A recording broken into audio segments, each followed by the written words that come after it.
প্রধানমন্ত্রীর পরামর্শে রাষ্ট্রপতি 12 মার্চ ত্রয়োদশ সংসদের প্রথম অধিবেশন ডাকবেন বলে জানিয়েছেন স্বরাষ্ট্রমন্ত্রী সালাউদ্দিন আহমদ। খরচ বাঁচে 65% পর্যন্ত। ওয়ালটন বিএলডিসি ফ্যান ছড়ায় স্বস্তির সবুজ হাওয়া। দুপুরে সচিবালয়ে সাংবাদিকদের ব্রিফিংয়ে এই কথা জানান তিনি। মন্ত্রী বলেন, সেই অধিবেশনে স্পিকার ও ডেপুটি স্পিকার চূড়ান্ত হবে। এছাড়া অন্তর্বর্তী সরকার যেসব অধ্যাদেশ করেছে সেগুলো সংসদে উত্থাপন করা হবে। সালাউদ্দিন আহমদ বলেন, গত রাতে আদাবরের ঘটনায় ব্যবস্থায় গ্রহণ করা হবে।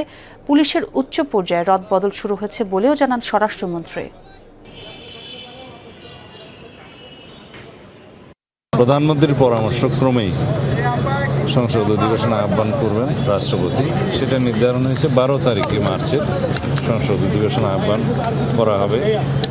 সেই অধিবেশনে স্পিকার, ডেপুটি স্পিকার নির্বাচিত হবে এবং ইন্টারিম গভর্নমেন্টের আমলে যে সমস্ত অধ্যাদেশ প্রণয়ন করা হয়েছে সেগুলো উপস্থাপন করা হবে।